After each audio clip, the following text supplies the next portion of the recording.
Welcome to another In Wheel Time podcast, a 30-minute mini version of the In Wheel Time car show that airs live every Saturday morning, 8 to 11 a.m. Central. Jeff. Hello, Jeff. Here we go. At least Is everybody on? Hello. at least bring us back if we haven't figured out how to run all the commercials yet. We'll get all the commercials on before the show is over. But Hello. Okay, Hello. those just tuning in, Don had to leave, and he left this. Looking for a He new left in a bomb huff. spyway. There you go. He's got to go fly and do his flying thing. But he left us in charge, so let's party. yeah, we're all going to be in trouble. Dad's going I to come know home it. and Dad's gonna put us all in timeout. got beer cans laying all over the studio. Clothing. There usually are. There usually is after. Yeah, there won't be anything new there. Where are we going, Mike? What Well, do we got? this week is SEMA. So out in Las Vegas, it is probably leading the biggest industry show Las Vegas sees of any industry because they take up, six of the convention centers? Yeah. I was Mike? looking for my It's notes huge. here, where they went. It's huge. And I don't think you could walk the whole thing in the time it's open. No, You're gonna- No. you're Why gonna- would you? You're gonna Well, you can't physically walk it all. I mean, there's actually two conventions that are going on. The SEMA show, which is Specialty Equipment Manufacturers And Apex. Association. Right. And then the Apex show is different at a different convention center. It's a completely different thing. It's same city. Right. SEMA runs Monday through Thursday. I think they've now got it going until noon Friday, but the Apex runs Tuesday through Friday. Yeah. And it's strictly an industry show. You've got to be cleared. You've got to be part of the industry. It's not open to the public. BG Products was part of the Apex show. We had a Yes. huge display there going on and actually won the best large display. This year? Yep. Oh, wow. Very good. Cool. The things you know when you work for them. I know. Yeah, but strangest thing. it's more about Apex. I would say is a little bit more business to business type of a show. Yes. Where SEMA is business to business, but it's also business to This is consumer. manufacture. It's to show your wares. Well, I just created this new widget. But it's a little bit more of It's a lot of that, yeah. But the Apex show is, like you say, BG's there. You're going to find K&M filters there. Right. You know, your oil additive products. In fact, that's where I last time I was there. That's where I got pictures with John Force because he was there with Castrol. Yes, and he had I his got- car I got there. pictures of John Force. I got pictures of the kids with me when they were Well, that still was driving. what he did. I was up there and I was taking pictures and I asked him. I said, can I take a picture with the car? And he took my camera and he gave it to one of his guys. He grabbed me, pulled me over there. Yeah, Then he that's called the what John kids does. over. Yeah. Come on over here. We're going to take some pictures. Whose kids? Yours or his? His. Okay. And so it was to me. I like the Apex show. I mean, the cool stuff is over at SEMA. I got it. The guys build the cool cars. But you have a little all that. closer access at Apex than you do at SEMA. Yes. A lot of SEMA is, you're walking through, but there are kind of areas that, unless you have a certain level of clearance, you can't get into. Well, not only that, the last time I was there, which again, it was probably, now it's been 3, maybe even 4 years. Thanks, Tawa. Yeah, well, I don't go every year just because It's expensive. it's expensive. Yeah. Anyway, so they had started doing their a lot of the press conferences and stuff. They were doing there basically in the halls. You couldn't move because somebody that had their car or their display or whatever they had, then they were doing their press conference there, and the people would all crowd around there, and you couldn't move, you couldn't get around, you couldn't see any. You sure couldn't take any pictures. That sort of happened to us when we were at the auto show, around our booth. Yeah. Same basic concept. you're It gets so crowded and everything that you just can't. But there is some really cool stuff there, and that's the reason it's so big because there's so many people going there, showing off things and doing things. We've got another story coming up about some of the cars from the OEMs that are there, And that isn't necessarily something they've been doing for a long time. On and off OEMs have kind of showed a couple of things at SEMA, but it seems maybe in the last 4 or 5 years the OEMs have really started making a I think statement particularly this year because they haven't been able to do anything because of COVID for the last year and a half, 2 years. I mean, they were starting to make a big presence there at CES, the Consumer Electronics Show in January. I was going to ask about that. That is in January. Yeah, they really had a lot of the keynote speakers were from the automotive industry and a lot of the vehicles. Again, a lot of electronics into the cars.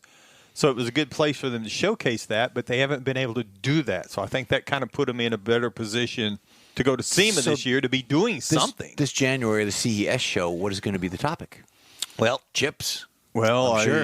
I'm sure How that's many going to chip have a big manufacturers are impact. going to I be imagine there? they don't want or to is it going to talk be about like it. 3 booths and that's it? Yeah, just No, three of them, it'll be- and the It'll be packed. kids over there Everybody with will be color charts. introducing some piece of new technology, some new video technology, some new Apps, storage, all the app stuff. technology. Yeah. Which is we got kind of what SEMA is for the auto industry. And so many people display their new to the industry show cars in different sections. Who is it? Randy Borcherding, he brought the Ranchero out from Paint House and is displaying that in, I believe it's the Meguiar's. I think so. Display. And then he's had some pictures on the Paint House Facebook page about some of the other cars there that have used his product, right. And that's really kind of what it's about. But it runs the gamut from And you watch all kinds of things. all of the shows on Velocity and History Channel, Yep. The car shows, and everybody builds a car for SEMA. So they get a chance to display their shop and who they are and what they do to the world.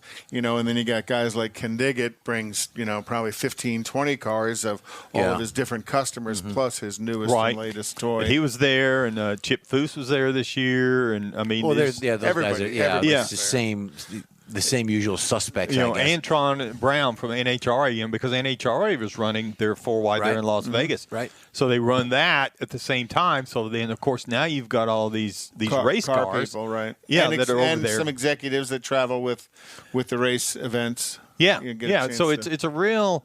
A lot of stuff comes together in the automotive world this week or last week with SEMA being there, and it's one of these days I hope to get to go again. But it's one pretty of cool. one of the other things this weekend is end of daylight savings time. Don's got this highlighted here. And for most people, the end of daylight savings time on Sunday means gaining an extra hour of sleep and maybe a reminder to change smoke detector batteries, which is always a good thing. However, we encourage you to add a new tradition to your safety essentials list. When falling back and springing forward, check your vehicle safety recalls.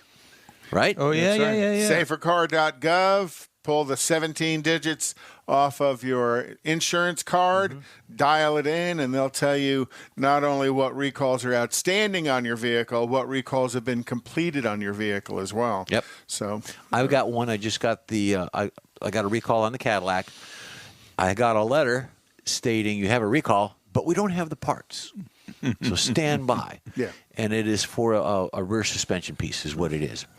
And then just this past week, I got another letter saying we have the part.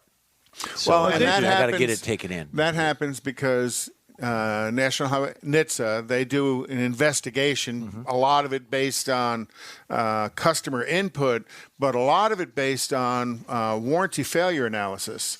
So, and as they do these investigations, as soon as NHTSA says, hey, this is unsafe, you have to recall it, now the manufacturer has to put out the recall notice to the customers to advise them of something unsafe.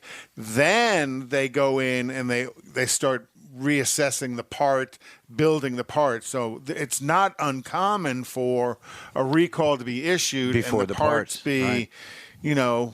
A week, 2 weeks, 3 weeks away. Whatever the case, yeah. But in the meantime, if you do take it in, have them look at the rest of the vehicle, not just that part. No, pretty much anybody you're going to They're gonna bring. do it. They're gonna any do an quality inspection. shop, any quality shop you bring your vehicle to, they should be doing a multi-point inspection every time you bring the car in. Now, he's left me some recalls, speaking of which, so you want to get into that? Go ahead, yeah. Okay, so this is National Highway Traffic Safety Administration. We've got Honda gear shift pedal arm welded improperly. And this is for the Honda. It's the CT125 model, all 2021s. Then we have the Mercedes-Benz. Seems to be Mercedes-Benz comes up a lot. Well, they building a lot more cars than they used Seats assembled incorrectly. to. Uh-oh. I wonder if the back is in the front and the side. I don't know. It doesn't say. Something Get rid of falls that. off. Those are in the AMGs, the AMG GLE 53, all the GLEs, the 350, 450, and the 580 GLSs. And then we move down to Volkswagen. The rear view camera image may not display. That could be dangerous. And that's a safety recall because now rear view cameras are required on all vehicles. And have it been lists, for a few it lists years. like every Audi Yep. on here. every Audi on here. We'll just get rid of that. And then Mercedes-Benz again with the rear window glass may detach. And I think we talked about it. Very similar story there. And what we have here, Tesla. Side curtain airbag may be twisted. Oh, So twisted? if you got your sister in the car, You got twisted sister. Twisted you Tesla go. sister. Tesla. move that over there. And that's on the Model 3, popular model. And also with Tesla, the front suspension lateral link may separate. Now, Oh, that's loss of steering when that yeah, happens. lateral link, and that's on the That could be a 3 and problem. on the Model Y for the 2019 through 2021. So all of these have some type of date restricted on that. So we'll Get your vehicle checked, safercars.gov, and there's a 17-digit number Safer on your cars or safer car? safercar.gov. Okay. What There's did no you- S there. Okay. Well, Car.govs? and run your 17-digit VIN and see whether the next car's been What's that? recalled. It's- Mike, We're wandering cut around it here. out. I was going, ooh, Well, where are who's we going going to tell here? us about Hollywood Nights the rest Oh, of the show? no. You know what? Don, we're so happy you got called off. Don must have watched it. You know last what night. would That's all really- we talked about before the show. What would really tick him off, the last half hour, we're going to play the movie. We just played the movie. Well, last hour. No, I don't think you're allowed to do that. I don't think so either. But that's fun. Okay, where are we at, Mike? I don't have a list. He's dying over ask there. him when he's coughing. Choke me up on that one. All righty. Well, Mike was talking about how manufacturers are showing up to SEMA. I've talked over the last couple of weeks about Ford is bringing 6 of their newest Broncos to SEMA. And an outside company that Ford paid is bringing a 5-liter Coyote engined What? Bronco 2-door to SEMA to show it off. But is it maybe a look at the future? Oh, I hope so. Yeah. That would be so cool. And if you think about the Bronco, the original Bronco, which this one's trying to emulate, is the original Bronco, it came out extremely underpowered at first, and then eventually you can get a 302 in it. Yeah. So that'd be pretty cool if they did stick that They're 5-liter probably Coyote wringing in it. their hands and drooling over what we're going Yeah, to do could we next. talk to? I'm trying to think of who that company was that we talked to that did the Bronco. We were when they first came back out with the Bronco out. Yeah, I can't remember. That they either. were redoing them and rebuilding them and dadgummit. No, It's a that big was company. restoring them. Yeah, Yeah. They were putting the old body style on the new chassis frame and all the ingredients of new technology. Wasn't that it, or was that a Chevrolet? That was Chevrolet. Okay.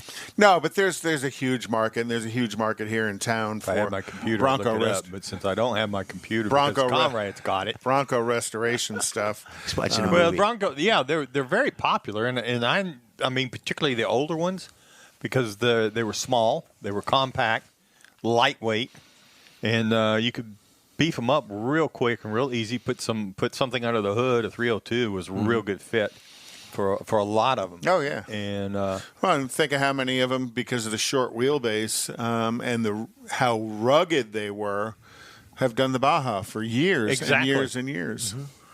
That'd be interesting. The Coyote sounds like it'd be a blast. Oh, gosh. And it would turn it into a semi-sleeper of a vehicle. Well, That would yeah. be cool. Kind of like a Jeep Hellcat's a sleeper. Yeah. I mean, everybody knows what it is. yeah, the 392 Well, that you you know, can't talk over.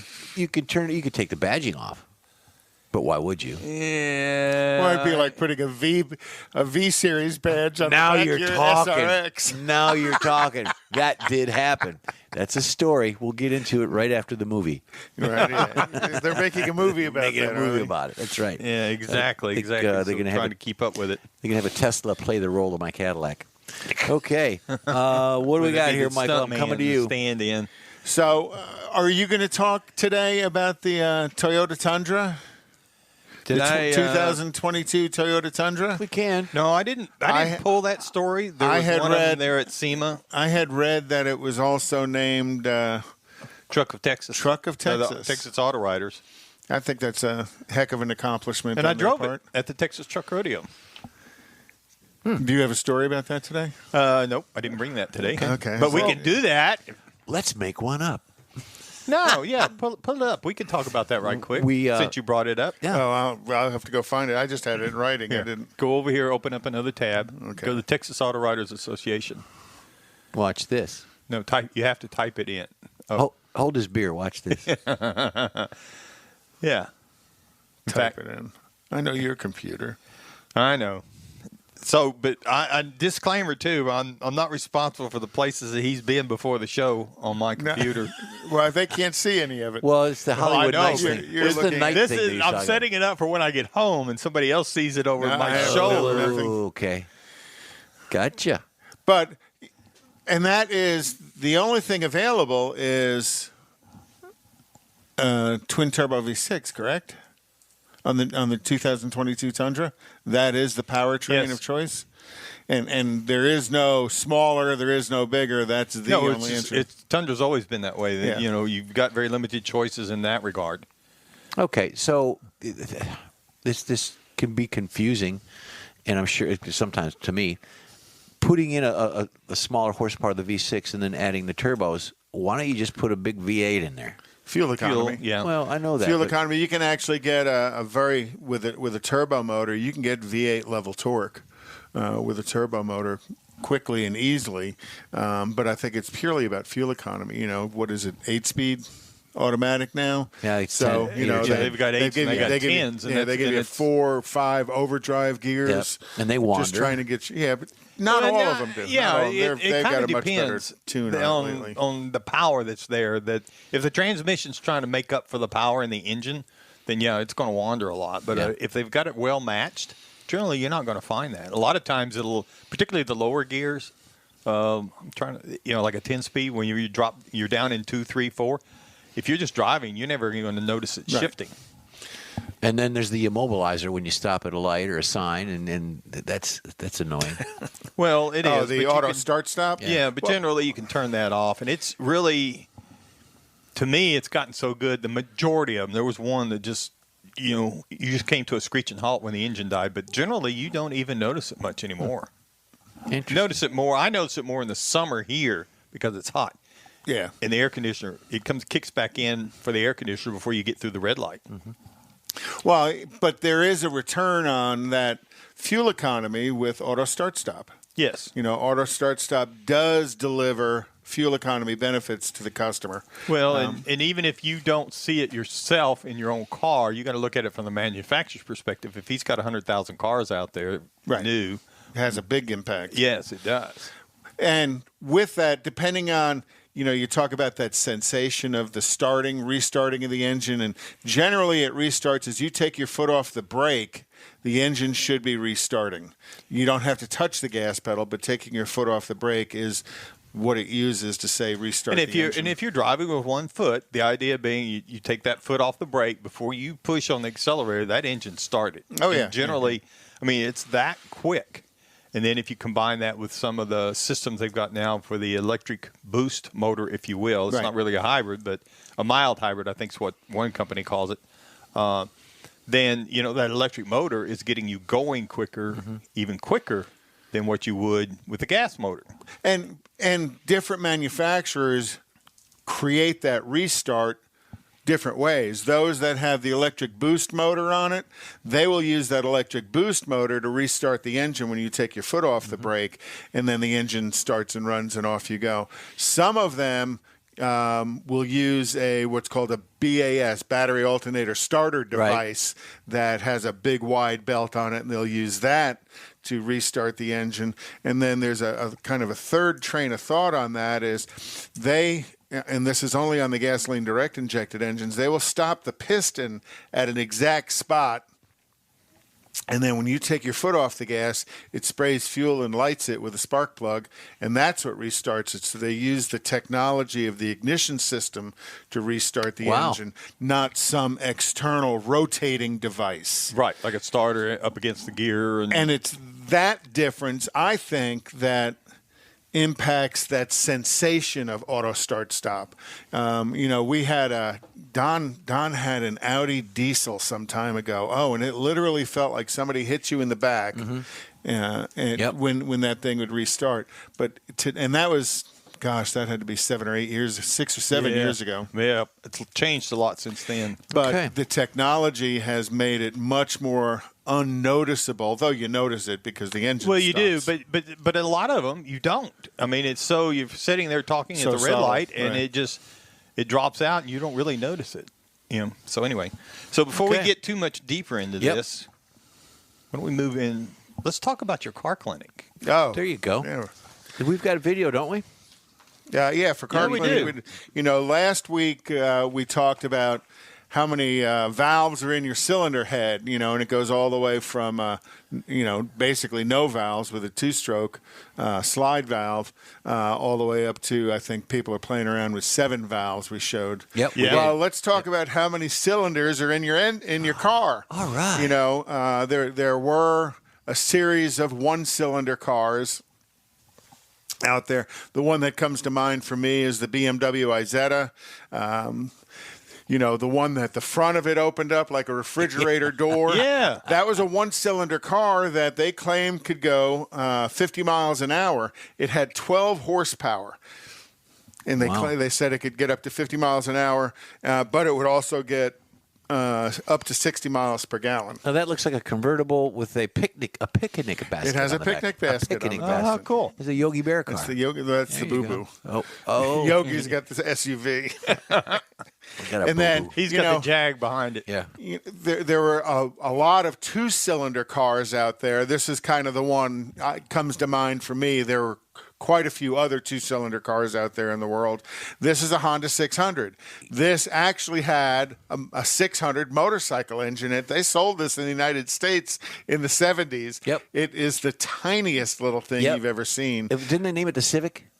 Or the No, Civic grew out of this. It grew Into the Civic. substantially. That look was the look of the original Civic. yeah, but the Civic was half again bigger than this thing was. This thing literally was Civic a tiny was car. I had a relative and the that Civic was small. This I had thing a was relative tiny. that owned one, and it was a fun little car. Oh, yeah, very, very fun little car. So, that's a couple of cars from the past. Let's look at 3-cylinder cars. Well, Ford makes a 3-cylinder EcoBoost 1 liter It's a good-looking car. engine, and this being the Ford Focus. That engine's available in a couple other cars, but 3-cylinder engines are here. So as we go from 1, 2, 3, everybody knows about all the various 4-cylinders are out there. There's inline 4-cylinders, there's V4s, there's flat 4s, all of the configurations of it. But Audi made the 5-cylinder pretty popular. There was a lot of 5-cylinders in the mid 80s all the way up until the later 2000s of Audi's 5-cylinder. But another 5-cylinder that was out there that you might not remember much of was the Acura Vigor. Do you remember that car? Oh, no, apparently I didn't give you a picture of it because that's not That's not it. but the Acura Vigor was also a 5-cylinder. It was a little 2.5-liter 5-cylinder, inline 5 from Honda. And then in the I don't know of really any 7-cylinder cars or 7-cylinder engines. There are a couple of prototypes out there. I think if you flip one more. No, we're in the wrong world. That's what came here. up. That's all right. We have, And then, we'll keep moving. V8s. Everybody knows V8s. There were some flat 8s as well. But, we don't have to see a whole lot of those. V10s, what's the most, or excuse me, there was actually a W9 made. What? So it was 3 banks of 3 cylinders that made a 9-cylinder engine. Oh. And that 9-cylinder engine put out 526 horsepower at 7,200 RPM. So it screamed down the highway. And then V10s. There's plenty of V10s out there. This is Jeff just loves the look of the Cadillac, and we're way ahead of where we should be. Well, it's the videos. Yeah. So there's a number of V10s out there. You're talking Lexus LFA, Dodge Viper, Lamborghini Gallardo, Audi R8.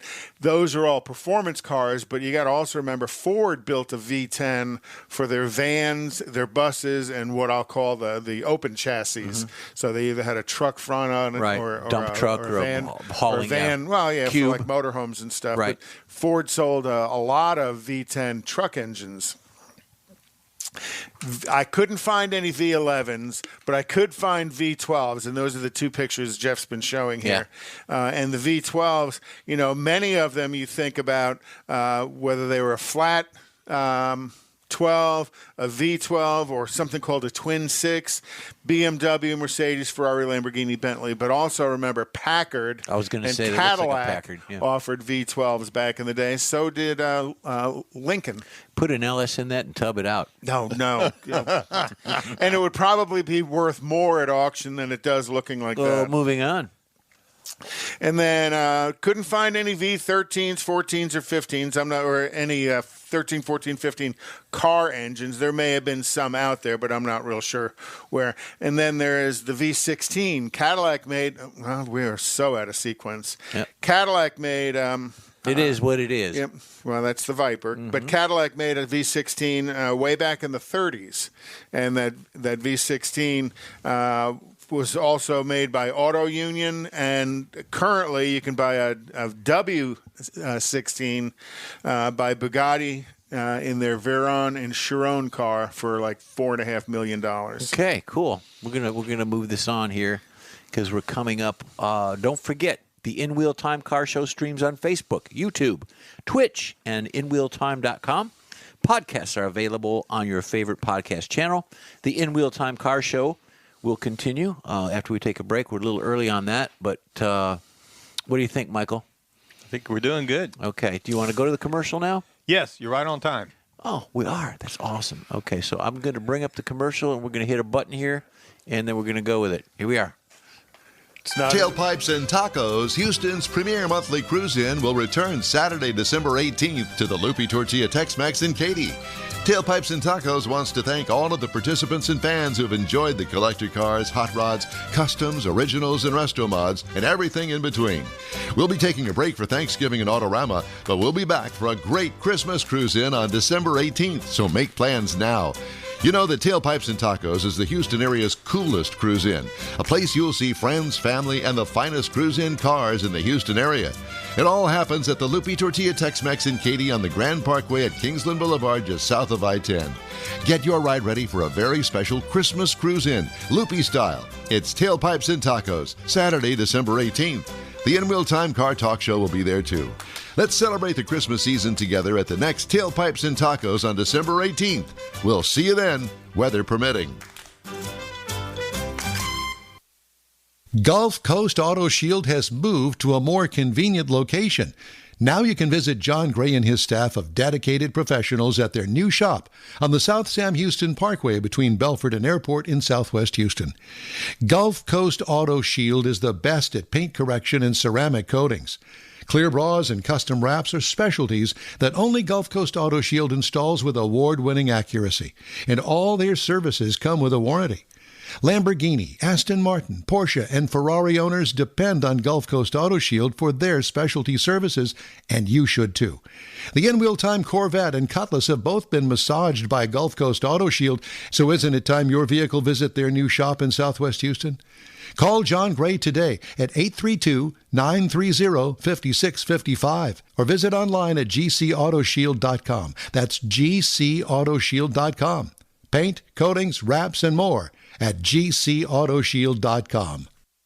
That's it for this podcast episode of the In Wheel Time Car Show. I'm Don Armstrong, inviting you to join us for our live show every Saturday morning, 8 to 11 a.m. Central on Facebook, YouTube, Twitch, and our InWheelTime.com website. Podcasts are available on Apple Podcasts, Spotify, Stitcher, iHeart Podcast, Podcast Addict, TuneIn, Pandora, and Amazon Music. Keep listening, and we'll see you soon.